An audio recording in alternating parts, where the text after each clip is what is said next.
Hello there. This is Rom Wills and the lovely Miss Mocha Angel. Hello.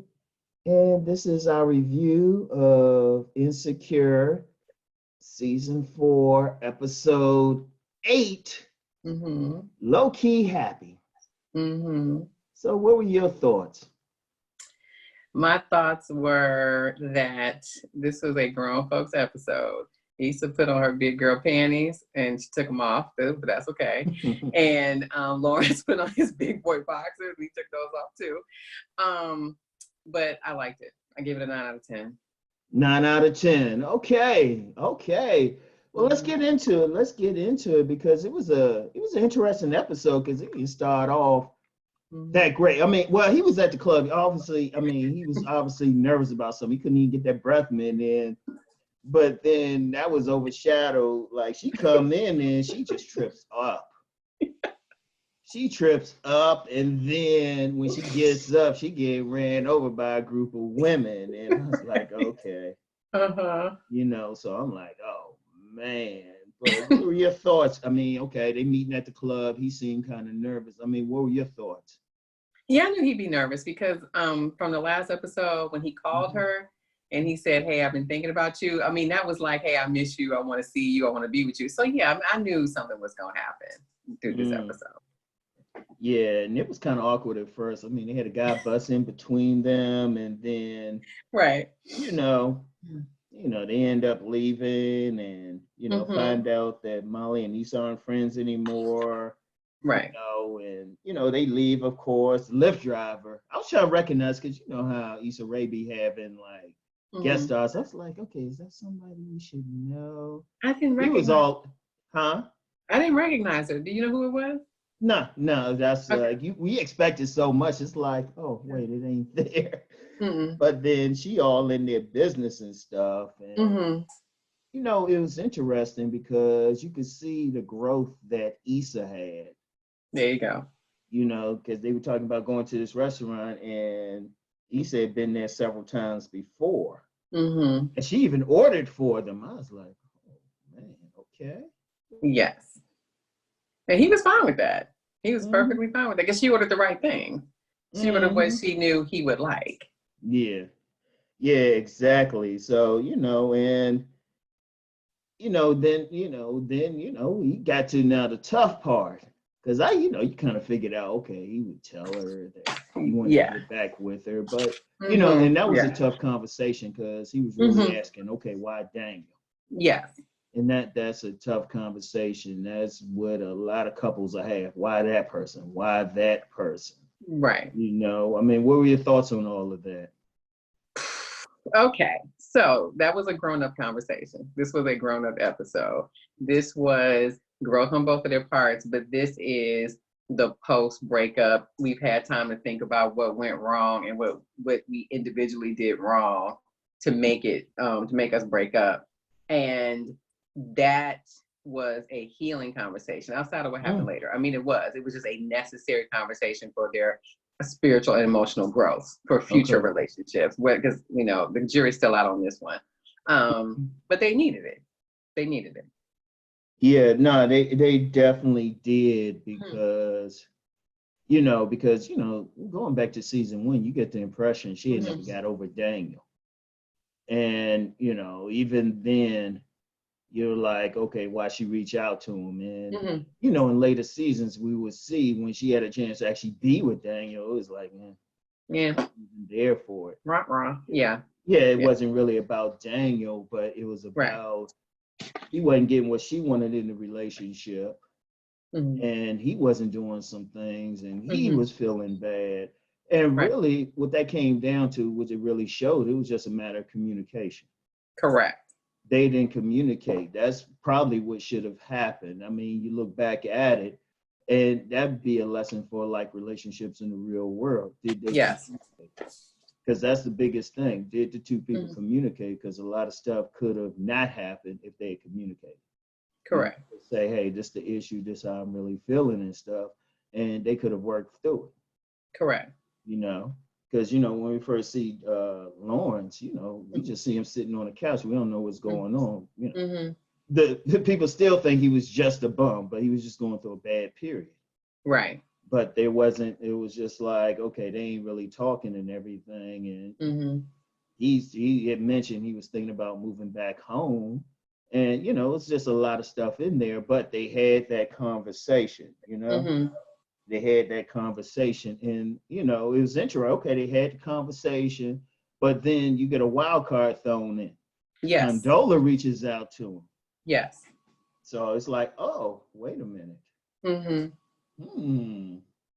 What's up with that? And you thinking, okay, the easy thing for him is to call Condola and say, hey, they talking about, oh, let's talk. Yeah, whatever. Yeah, that wasn't going to happen. But, and you know, you got the impression at first that was going to happen, but then Lawrence was like, psych. Right. It was just like, okay. He was enjoying the moment. I don't know what his intentions were, but I think once they got past that and saw it, maybe they saw each other in a different light. And then throughout the episode, it was like, oh, we seeing something new. They showing each other something new. Correct. That was a constant theme throughout the episode. I mean, what were your thoughts on their conversation and everything? Yeah, okay. So I 100% agree with you about they were showing each other something new, like throughout the whole episode, like from the beginning, except for when she fell. Okay. That was that wasn't new. But from that point forward, it was like, oh, this is a new drink. Oh, I'm gonna order for you. Oh, I'm grown up now, and oh, I did the event, and oh, I'm moving to San Francisco, and all this stuff was happening. But as far as the conversation goes, I wrote down or paraphrased what they said, and he asked her the question that Condola asked him, what would have happened had we stayed together?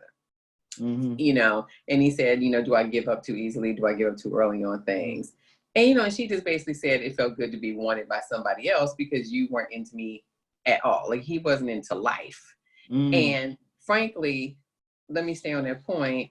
Because I wrote mental health. I felt like that's another theme because Nathan was going through the same thing, and they didn't use the word depressed, but he was depressed. He was, and that's legitimate.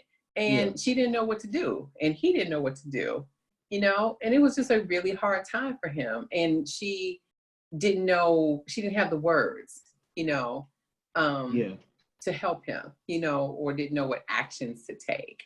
So, and then when she said, it felt good to be wanted. And then he said, did you want to blow the whole thing up? And she said, she was scared that we fall back into our old patterns because it was scary for her. Okay. And he said, you were a daily reminder that I had nothing to do because she kept going to work and he wasn't. So when everything blew up, it was just easier for him to blame her. I mean, yes, she did cheat on him. And that is, that's a legitimate reason to break up with somebody. But he didn't take the time to say, well, what did I do? Did I contribute to her? Did I push her towards somebody else? What was really going on? But I get it. At the time, he wasn't trying to hear all that. So. Yeah, well, what he was going through at the time, because especially with many men, I mean, many men might be silent during that time. And a lot of times we going through something. Right. And that's one thing sometimes women have to understand. We going through something, but we might not be able to articulate it, and that's couples. That's couples. That communication piece is with couples, period. And I like how they wrote that, whoever wrote that. In fact, I think that was written by Natasha Rothwell Kelly. Yes, it was. I caught that. Yeah, and that was, I mean, like you said, it was a grown folks episode, because you know what? 100%. Because when I said before, when they kind of get them together, I was going to be like, no. And in the middle, I felt the no coming up, but then I was like, oh, wait a minute. Well, they kind of handling this. They kind of handling because they having a grown folks conversation. Correct. That's the key thing there, a grown folks conversation. Because a lot of times when, just in general, when people talk about relationships, it's never grown folks. Everybody's like in either their little girl mode or their little boy mode. Instead of just being, okay, why don't we just be real with this? And a lot of times, most things can be resolved just through communication and just through growth. Because there was a scene there. There was a scene there, and I kind of like how it happened because it showed some maturity on both their parts, especially Lawrence's part. And that's when Calvin TSA Bay came up. Right. And you know, he just TSA babe, that's a player. He was Yeah. there with another woman, Yep. and he just let long. He was like cool. He just let him know straight up. Oh yeah, we used to kick it. So but Lawrence was just like, Okay. yeah, he was realistic about it. He wasn't tripping or anything like that, you know. And yeah, I guess it was to say, you know what, I done been there. I can't point the finger at her. Correct. She did her thing. She hung out with a woman I was dealing with, you know. And I like how that happened because that was still grown folks. I mean, it's like it is what it is. Correct. And I gotta give it to him, dude. Just that looked like the stare. I gotta get. Let me just throw that aside, because you know people don't always promote being in your best version, your best shape, but some dudes just got charisma like that, and that dude just had that charisma. I always say if if you don't have like that physicality, which a lot of people think, oh, it's just a physicality. Sometimes if you just got that charisma, you just get yours. I was like, okay, you know. It woman chilling with him, and shoot, probably having another one of his babies or something. Probably. But one of the things is they went to the art festival, and that was something because he was faking like he was gonna go away. Then he's like, had the whole psych thing, and they were still hanging out. Yeah. They were still hanging out, Mm-hmm. and it was like, okay, and and that kind of represented some growth. And then they talking, and he was saying, he realized, you know what, he ain't really that entrepreneur. Yes. Or that leader. And that's an interesting thing. It'd be good if they can get into that more because one thing I picked up on with Lawrence from last season, his background was more bougie.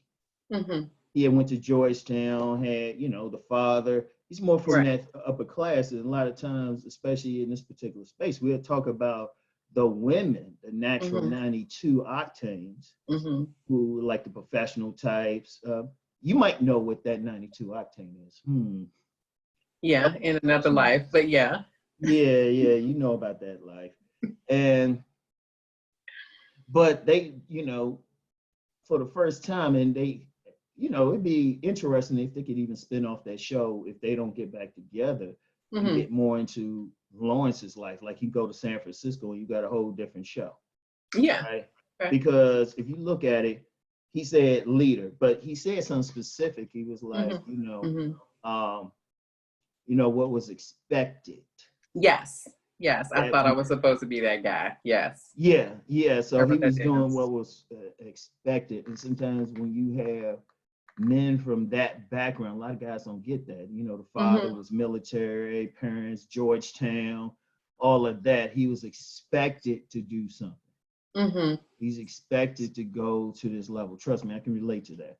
So, but then you get there and it's like, damn, this ain't really me. And he realizes, you know what, I'm more of a team player. Yeah. I can help somebody else's vision. So in a way, it showed his growth because he came into who he really was. Right. And then, she came into it and it was both growth on both their parts. Yes. And of course, they made love at the end. It wasn't just like, that wasn't TSA-based sex or crazy sex with Nathan. No. It's like, they actually made love. I was like, oh, man. Yeah. They did a little bit of tantra with that one position. I was like. Yeah, but they have history. And so a couple notes I took, while they were talking, before the sex scene, I was like, these two have mad chemistry. Okay. They really do. It is clear that these are two people who know each other inside and out. And he actually said to her, I like you like this. So, and she was like, no, and I wrote, I like Issa like this too, and it's like, if these were the two people who got together now, this would work out. You know what I mean? But it's like, can they get past the past? Okay. Is the question for the future. And should they even get back together? I'm still on the fence about it. I'm like, they did that already. But it's nice to see a grown couple, like be friends again. It was just nice. It was just really nice. So, well, one of the ways, if they're going to handle it right, it shouldn't be like, oh, at the end of the season. I mean, we don't know, but at the end of the season, they're like, oh, we're back together. We lovey-dovey. It should be like, okay, we cool, we did that, but still, why don't we, just let it flow. yeah. Don't jump back because they still got to know the new person that they're dealing with. Because Right. she go into his place, she had joked about seeing an air mattress or something, and You're right. she go in there, it's like, dude, got it fixed up. Right.